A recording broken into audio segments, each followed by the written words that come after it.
Welcome, what is up? Welcome to This Week in the Mixer, episode 2.31, Championship Edition. Your host, RC, guest host / co-host, Jeff. If you have a nickname, I probably need one at some point, too. We'll assign out somebody in the mixer. I'm sure we can come up with something that's degrading. All right, I'm good with that. All right, it's championship week. We want to get into it, so let's set the table here first. So we had the made bracket. Maybe not first and foremost on people's minds, but I'm in the made bracket. Danny, who's perpetually tilting's in the made bracket. Matt is in the made bracket. And, we got some big hitters in the made bracket. Then we have Jess also. She's very familiar with the made bracket, but, she usually comes out unscathed. So more to come on that. Then we have Mason and Jake in the RC Cola Bowl, the third place title game. It is bowl season, so bowl season. Has there been a bowl game yet? I don't think there has. Yeah, there've been a couple. Okay. Well, add these on. It's appropriate. These bowls are usually like, the Dignity Health Complex. They're usually like the RC Cola Bowl. That one's too that field's too small to hold a bowl game though. The Charger Stadium.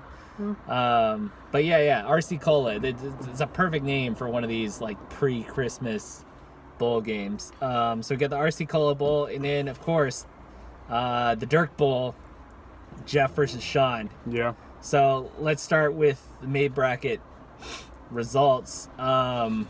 Let's just go over some total points here. I don't want to dwell on it too much.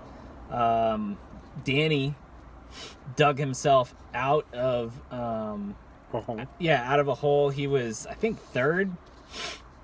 He was down towards the bottom. It was close, but Saquon finally had a big day. He scored 44. Devontae Parker put up 23. Danny tops the May bracket this week with 146. Then next I came in. I scored 145. Lamar Jackson just looked amazing. Dallas Goedert stepped up when Ertz went down, got 24 points. Jared Goff looked like last year's Jared Goff. Did so against Seattle, I want to say. It was against a decent defense. Was it Seattle? This week? Yeah. No, San Francisco? No. It was San Francisco, right? That was a good game. But yeah, San Francisco's defense has been a little suspect of late. They have some injuries. But anyway, good to see Goff get 23. Doesn't fucking matter in the end of it. And then we had Matt only score 106, so I believe he was towards the top, setting that low bar with me and Danny putting up our totals. Kind of put him in the danger zone. Mm-hmm. Went into Monday Night Football. Jess had Rodgers and Diggs. She needed about like 54, 55-ish points. So yeah, Matt said he was sweating it out a little bit. Ultimately, Jess can't get it done. I think Aaron Rodgers only scored like 15 points or something. Diggs, 10. Okay. I was going to say, I did see it was 10 Diggs at got one point. 14. Yeah, I did see it was 10 at one point for Rodgers. I just assumed he had added on a little bit. But yeah, Diggs. Anyway, not enough to do it. Jess, congrats. Our first female made. Clap it up. You started the season by negging our draft process. And then Matt kind of satellite said that you didn't care about being the maid. So, it's an appropriate award. Do you have any thoughts on our new maid? My only thought is that I'm a little disappointed my prediction didn't come through and that you would be the maid. But other than that, I think your preseason draft ranks did have Jess at the bottom, so true. We should go back and look at that and see where everyone finished. Yeah, that might be a good postseason show. Yeah. While we're leading up to the Super Bowl, we can definitely do that one week. I definitely want to go over the draft again, see what what went wrong, what went right for everybody. Yeah. Maybe do a little eval that way. So yeah, Jess is the maid. She had some good players on her team. There's just a lot of I think this is more of a product of, not putting your time in on the waiver wire, not putting your time in on setting lineups and doing that sort of analysis. So, I mean, I hate to see Jess in the bottom. I did say earlier this week that if I had to pick somebody to win the Dirk that wasn't me, it'd go Zach, Jess, and then and Sean, which, I mean, he's falling down the ranks because he may have been, second on that list before, but... well, I mean, once you started calling him out for being Big Sim, too, though. Yeah, exactly. Revisit that. I shared that earlier this week. The origins of the big... well, actually, I just called him a fraud there, but my suspicions were peaked pretty early on. While you guys are sleeping, I tried to bring awareness to the real issue at hand. There you go. I mean, we're all suffering the consequences now. More on that later. So, do you have any thought? I already asked you if you had any thoughts. You did? Yeah, I mean, we don't really care about the May bracket. I win the May bracket. It's terrible. Moving on. Mason versus Jake. This one gets me excited. All right. So this is the RC Cola Bowl? Yes. For third place, if you're unsure about that. Yep. So Jake got 32 out of Michael Thomas, who broke the record for most receptions in a season. Drew Brees got him 25. Jared Cook, geez, that three-way stack got him 23 points. Mason, on the other hand, did start Daniel Jones. He was the QB1. He threw like 5 touchdowns or something. Got him 38. Got 15 out of Golden Tate, 11 out of Hollister. Did Mason even fill out a full lineup? He did. Mason actually got a point from everyone versus Jake got a 0 out of Adam Thielen. So Jake wins. Congrats, Jake. I mean, it's a small consolation. Welcome to the Bronze Bomber Club. We're happy to have you. I mean, maybe we make a trophy for that. Yeah, that'd be interesting. Yeah, third place, nothing to sniff at. What's the phrase? I don't fucking care. But yeah, congrats, Jake. More to come next year, I suppose. Any I think anything over third place is worth celebrating in this league with the quality that we have top to bottom. All right. No, we'll get to that later. So this is the main event.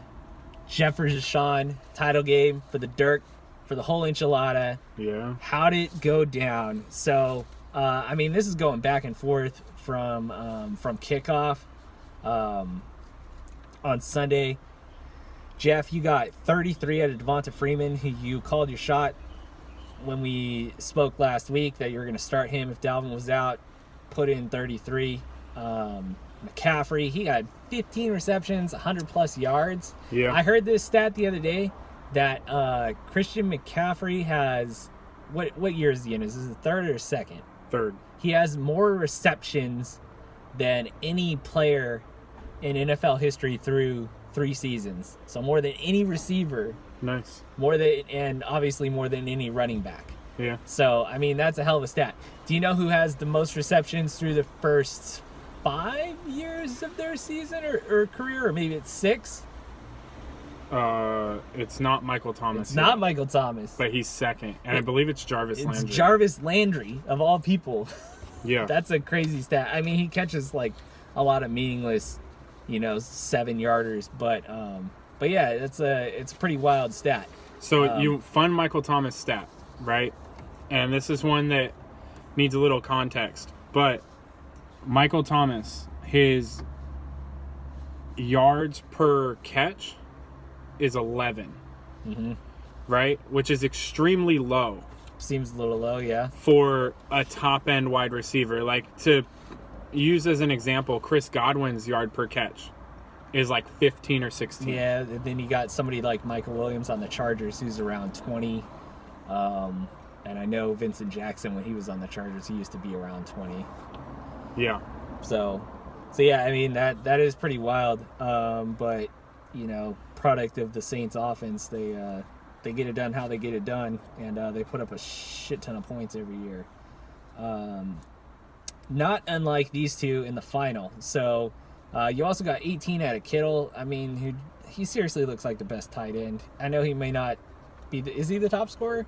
He's probably not the top scorer. I think because he missed a few games, I don't think he's the top scorer. But he just on a like play-by-play basis, the dude's a freaking monster, and I love his attitude out there. So I mean, good pick there. You total 139. Mm-hmm. We'll get more into detail analysis later.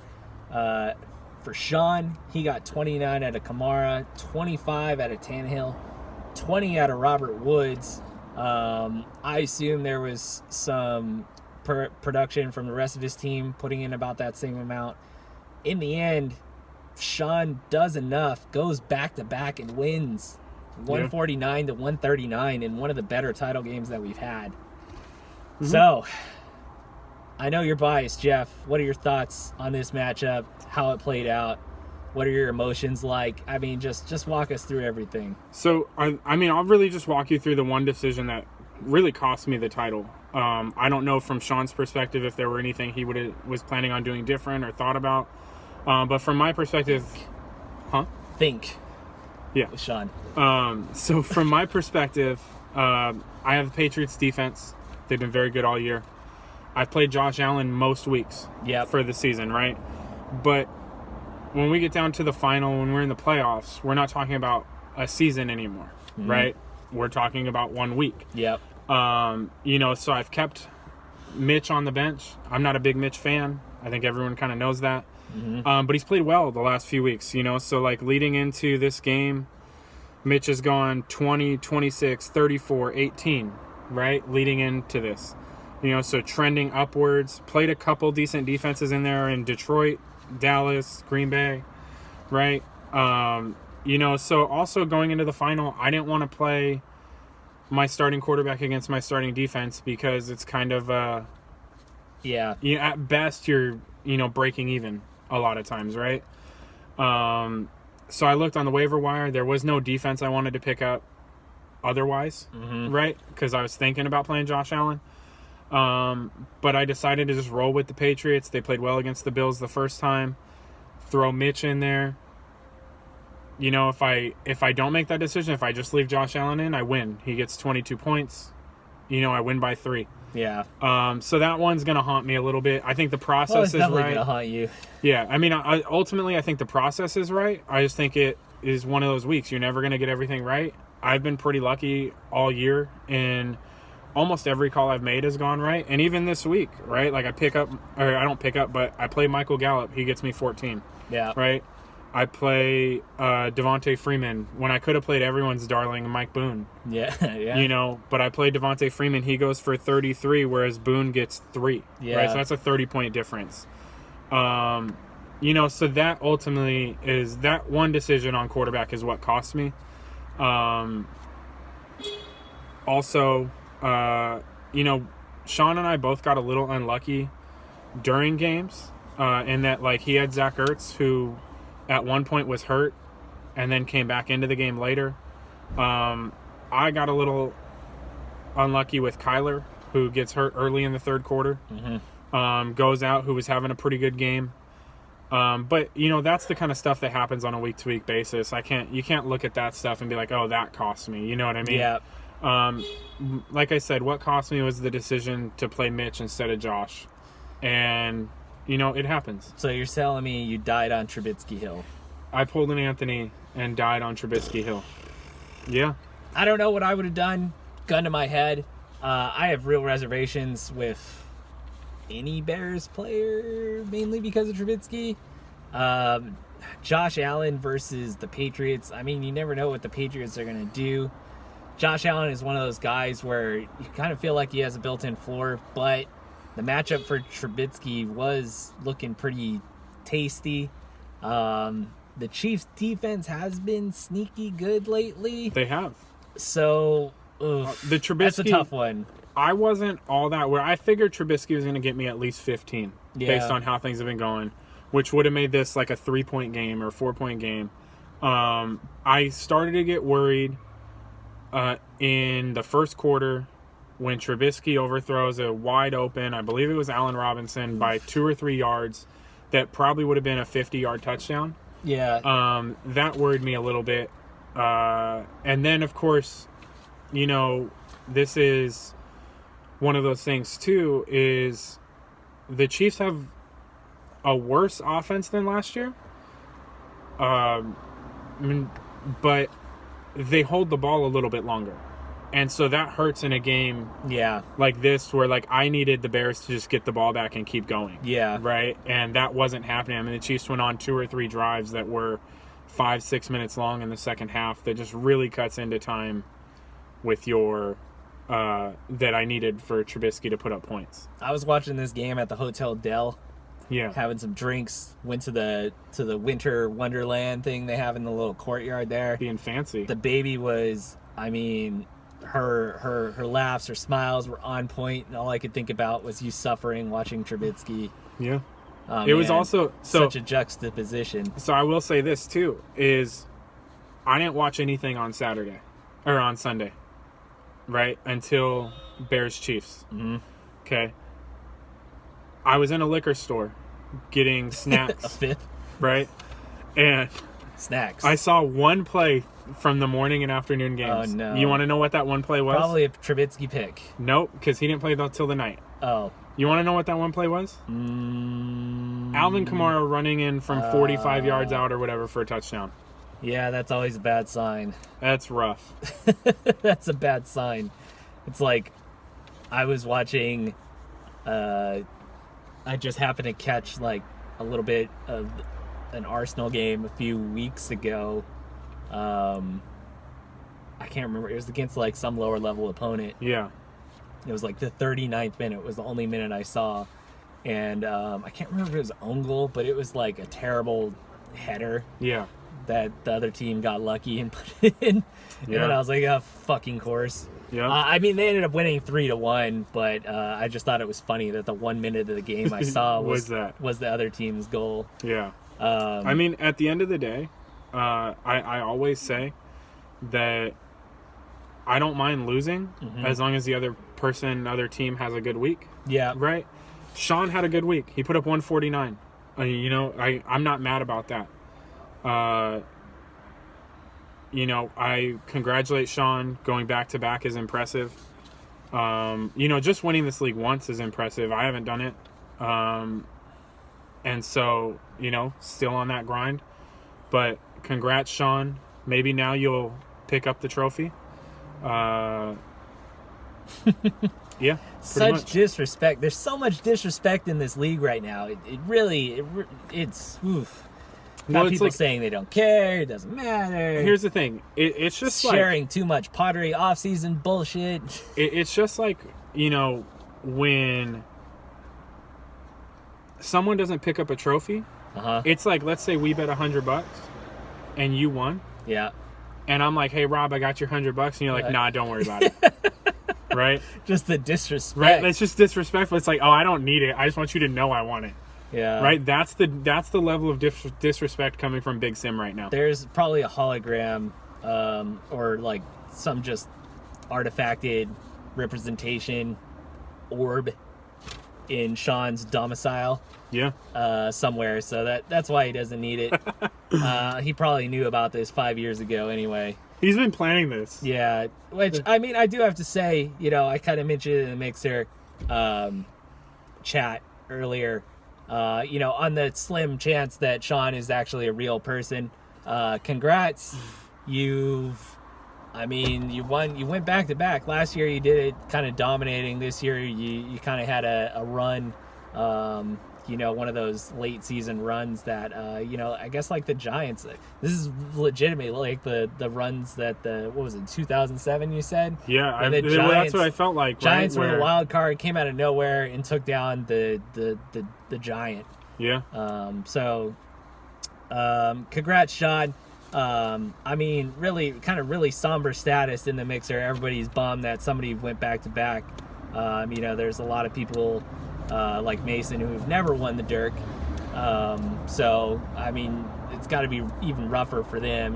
Danny, Jake, Jess. I can't imagine being them and knowing that somebody's won the league twice or going back to back. After being a first time winner last season.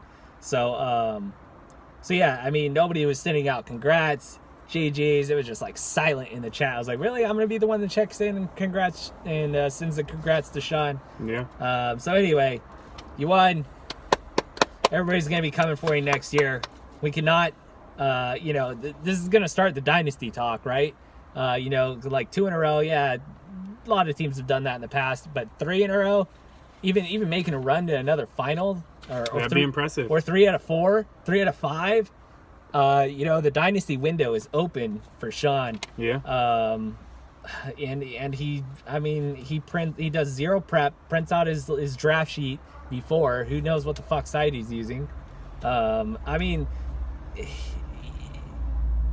There's really a lot of evidence here for something fishy going on. I'm just saying now. I'm glad everybody else is woke to it. So yeah. I mean that's gonna wrap up the title talk. We're gonna move on. I'm sure you're eager to move on, Jeff. I am. We still do have. Oh, and also congrats on collecting the first Infinity Stone for the imaginary honorary gauntlet that I'll be keeping track of. Hopefully. There you go. Speaking of Infinity Stones, pick'ems. I don't know if anybody's paying attention. I know me, Jake, and Anthony are. I went for it. I took some upsets. I picked the Bengals this week. Who else did I pick that lost? Whoever the Texans were playing. I picked the Titans. And basically all the picks that I kind of went on a limb on didn't pay off. So I only got like 7 or 8 games right. I think I dropped like 4 in the standings or something. So I'm down like 5 or 6 games. Who's now. gonna win? It's between Jake and Anthony. I can't remember who's on top. I think Jake is on top by a game, or maybe vice versa. So, I mean, I got to pick some upsets. Luckily, those guys have to kind of go with the favorites. So, you got a chance. Yeah, hopefully there's a lot of upsets. It's about getting them right, but I'm gonna have to pick like 7 upsets or so. It's week 17, so wild shit happens week 17. Right. Hopefully that'll pan out. So yeah, I'm excited for that. God, what is Jake's? If Jake wins, what the hell is his prop gonna be? I'm going basketball. Yeah. Something along those lines. Maybe volleyball. Yeah, but I mean, he's out of towner, yeah. So Jake? Yeah. No. Oh no. He just doesn't like you. Oh. Yeah. Exactly. Now shit's making sense. Yeah. So I mean, we'll see.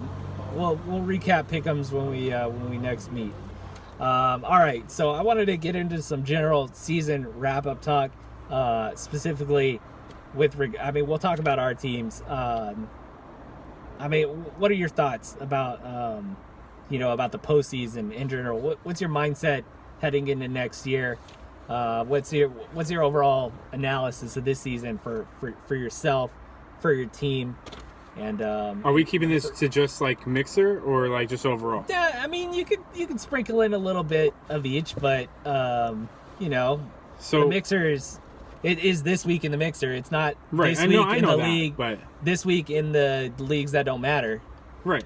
So I mean, my thought process is I was very successful overall this year. I think saw that in the mixer. I went 12-1 regular season. Yep.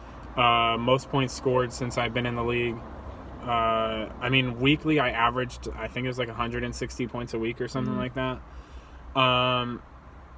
So I think going into the off season, it's just trying to refine the process, and just kind of keep it going. No real big changes needed. Yeah. I think too, maybe like, I can't even be too mad because, although it was a disappointing week for my team in the final in terms of like total score, like 139 is not a bad score in our league. It's respectable. I think that wins you most weeks. Yeah, the I mean, as we probably saw, like 135. Yeah, I mean, as we saw, we looked at it. If I play either Jake or Mason in the final, who were the other two like semifinalists, I beat them. Yep. Right. So, I just think it's a matter of you stay with it, stay with the process, and maybe try to refine the process a little bit more. Maybe in a 1 week setting, don't worry as much about like that quarterback versus defense, or maybe find a different way out of it. And one change I made this year that I think I'll stay with is play guys you like, draft guys you like, right? And if I had just followed that, I would have played Josh Allen over Mitch, but I think I thought past that a little bit. Yeah. And I just think it'll be going back to that. Just like kind of, you know, goes same process, guys I like, and then on a week-to-week basis, play the guys I like. If I don't like them, just don't even keep them on the team, get rid of them, kind of thing. How about you? Well, I was going to ask, are you worried about the tendency of teams that finishing runner-up in a title game kind of not struggling, not making the playoffs in the following season? I know we're talking fantasy here, but are you worried at all about, I don't know, that hunger slash that pain of that defeat affecting your off-season decisions where you feel like you're chasing? I mean, not really. I'm not all that worried about that. I think that, you know, because this loss was real, like, frustrating Sunday night, you know. That's the worst way to go down, is when you're you have one player left, nobody else or the other guy doesn't have anybody. You're like in that strike zone, you know. You're like, oh, if he just has like a good game, right? Like, it's doable. Like, I needed 20 points out of a quarterback. Yeah, I'm gonna get it. Like, I'm gonna chase this guy down. I'm gonna take him down in like the fourth quarter. It's like it's set up right there, and then the whole game is just not going your way at all, and you're like, oh, I just need like one touchdown. Like, I said in the mixer, I was like, we need a Trubisky rushing touchdown right there, because he's at like a 5, and I think he even like scrambled and like rolled out on one of them, and he either got tackled at the 2 or threw an incompletion. Yep. Or there was like a penalty. But yeah, so I mean, I feel you there. It's a tough way to go down. You know, maybe I shouldn't keep bringing it up on you, because I mean, you have a whole off season to think about how you finish runner up. So. Yeah, exactly, and a whole season next year to think about it. Let's talk about my failures. Something you know, my family members are great at.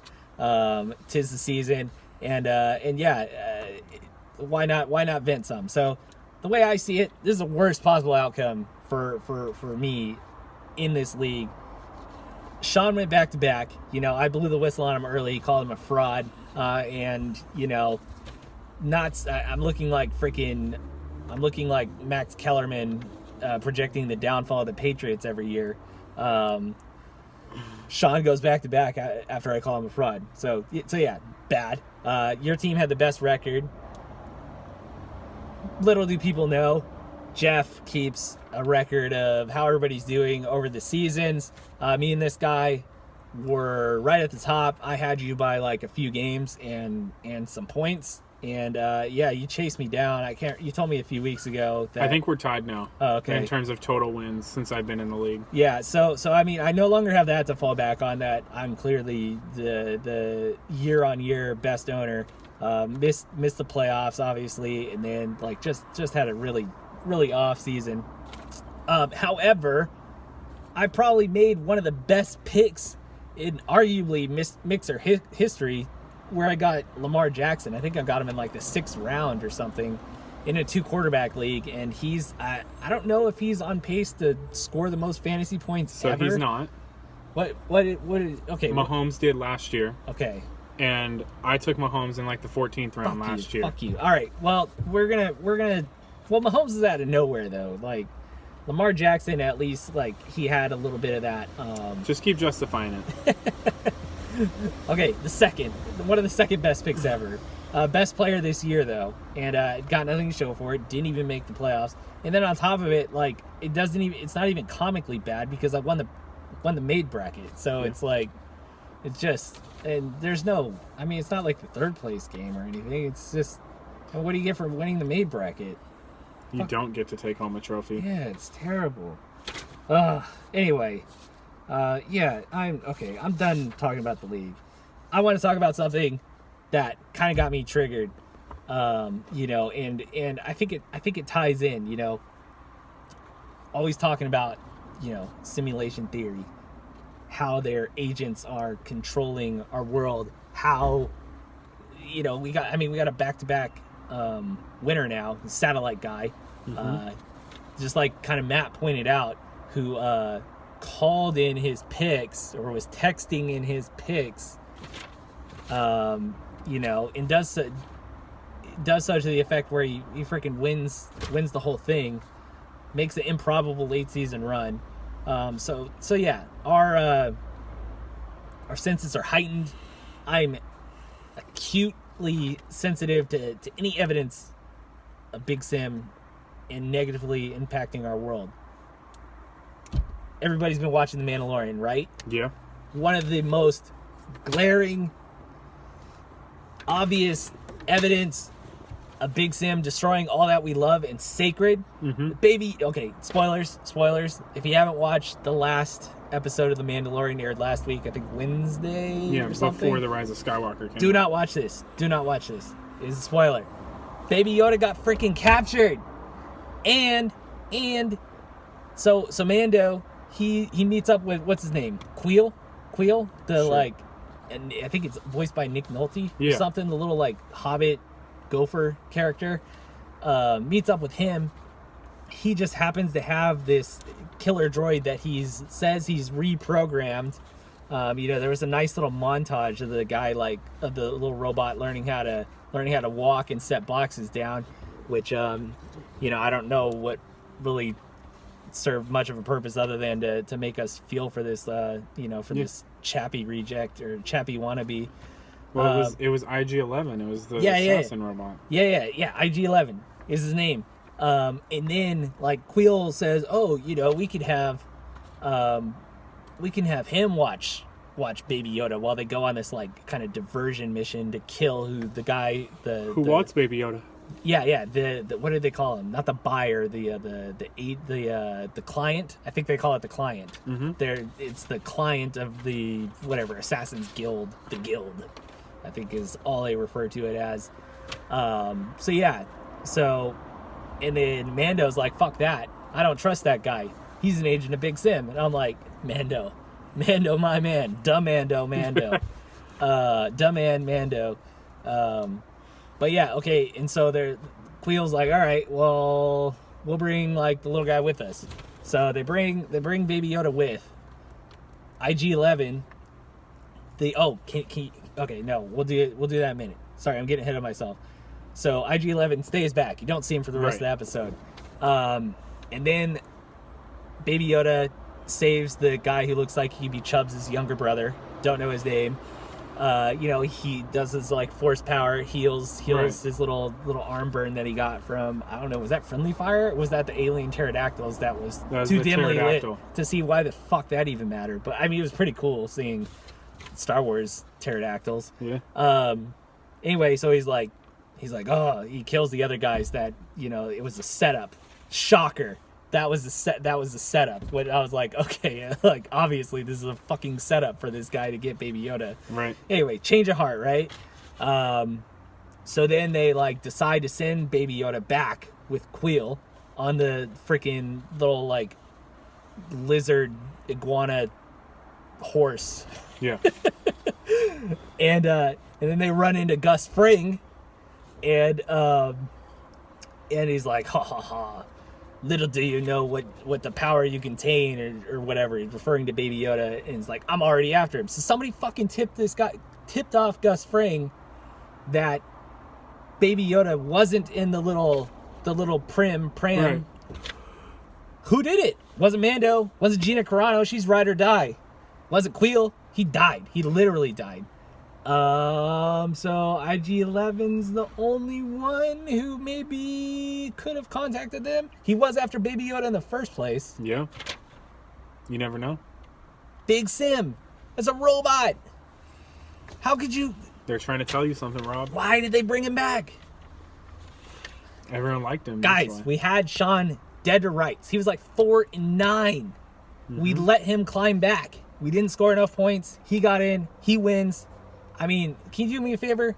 Can you right now change Sean's name in the Mixer thread to IG-11? Just so it's there. This guy is the enemy 2 times in a row. The Dirk is our Baby Yoda. And Sean, I mean, he doesn't even have it, but he has it. You know what I mean? Mm-hmm. He has the rights to him. He's like Disney.